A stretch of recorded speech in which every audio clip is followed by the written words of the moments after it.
அவர்கள் மீது காலணியை வீசிய எல்லாரும் வழக்கறிஞர்னு சொல்றீங்க. அவனை வழக்கறிஞனே சொல்லக்கூடாது. இந்த ரவுடி பசங்க ரவுடிகள்லாம் இருப்பாங்க, அவங்க எடுபடியா பல பேர் இருப்பாங்க. அதை போல ஒன்றிய பாஜக அரசின் ரவுடித்தனத்தில் இருக்கின்ற ஒரு பொறுக்கி. அப்படிப்பட்டவன் ஒரு உச்சநீதிமன்ற நீதிமன்றத்தில் இருக்கின்ற அந்த நீதிபதி மீது செருப்பு வீசியிருக்கிறான். இது இன்னைக்கு என்ன புதுசா? அப்படி ஒன்றும் கிடையாது. நீங்கள் இந்த நாட்டுக்காக சுதந்திரத்துக்காக போராடிய மகாத்மா காந்தியை சுட்டு சாவடித்தான் ஆர்எஸ்எஸ். அவன் அவர் வேணும் சுட்டேன்னு சொன்னான். அதை போல தந்தை பெரியார் கடலூரில் பொதுக்கூட்டத்தை முடிச்சுட்டு போகும்போது செருப்பு வீசினான். அது யார் வீசினா? அன்றைக்கு இருக்கின்ற பார்ப்பன கூட்டம். இன்றைக்கு வீசான். ஆனால் இன்றைக்கு வரைக்கும் அவன் நான் செய்தது நியாயம், அது தப்பு இல்லைன்னு சொல்லி இது வரைக்கும் கேட்கல. ஆனால் அவனுக்கு ஒன்றிய அரசாங்கம் இது வரைக்கும் பாதுகாப்பு கொடுத்து அவன் மேலே எந்த வழக்கும் பதிவு பண்ணல, அவனை கைது செய்யல. அவனை இன்றைக்கும் உறவாடி கொண்டிருக்கின்றான். அப்படிப்பட்ட இந்த போராட்டத்திற்கு தலைமையேற்று நடத்தி கொண்டிருக்கின்ற தோழர் பன்னீர்செல்வம் அவர்களே, இதை சிறப்பாக ஏற்பாடு செய்து நடத்தி கொண்டிருக்கிற தோழர் மூர்த்தி அவர்களே மற்றும் இந்த நிகழ்ச்சியிலே கலந்து கொண்டிருக்கின்ற பல்வேறு ஜனநாயக சக்திகளின் பொறுப்பாளர்களே, தோழர்களே, தோழியர்களே, உங்கள் அத்தனை பேருக்கும் இந்திய கம்யூனிஸ்ட் கட்சியின் சார்பாக வணக்கத்தை தெரிவித்துக் கொள்கிறேன். இன்னைக்கு பார்த்தீங்கன்னா ஏன் அவர் மேலே இவ்வளவு கோபம்னா சொல்லிட்டாங்க எல்லாருமே. அவர் பல்வேறு தீர்ப்புகளை நியாயமான முறையில் வாங்குவார். அது மட்டுமல்ல, அவர் அவங்க குடும்பமே ஒரு இந்து குடும்பமாக இருந்தாலும் தாழ்த்தப்பட்டவர் மட்டுமல்ல, அவர் புத்திஸ்டை ஏற்றுக்கொண்ட ஒரு குடும்பம். அது முக்கியம். ஏன்னா இந்த நாட்டில் சிறுபான்மை மதங்களை ஒழித்து கட்ட வேண்டும் என்பதுதான் ஆர்எஸ்எஸ் பிரதான அஜெண்டா.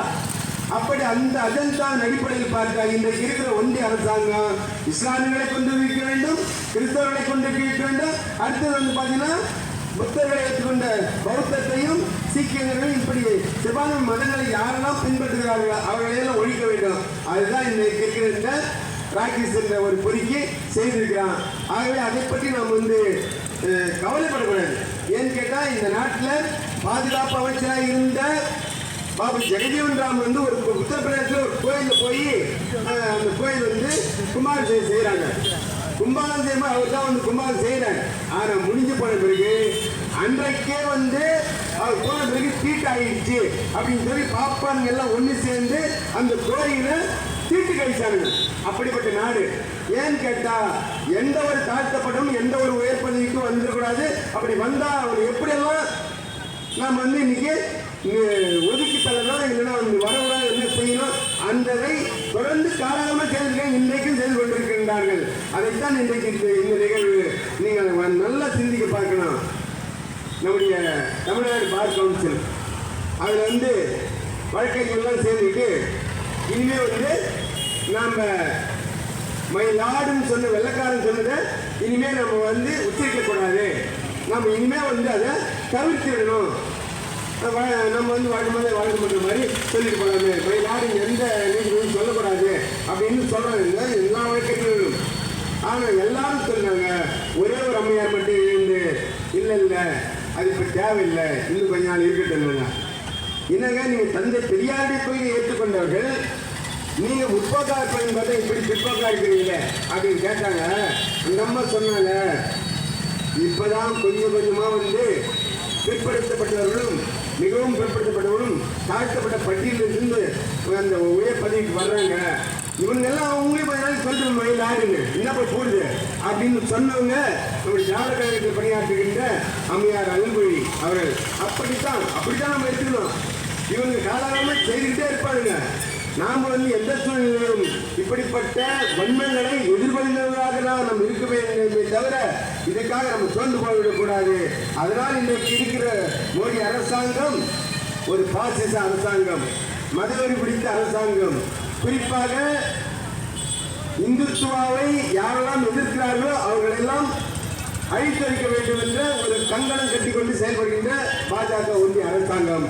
அந்த அரசாங்கம் செய்வது அதுக்கு இப்படிப்பட்ட பொறிக்கைகளை வளர்த்துகிறார்கள். அந்த அடிப்படையில் தான் இன்னைக்கு இந்த ராகேஷ் செய்திருக்கிறார். ஆகவே நாம் தொடர்ந்து நம்முடைய பணியை ஆற்றுவோம்.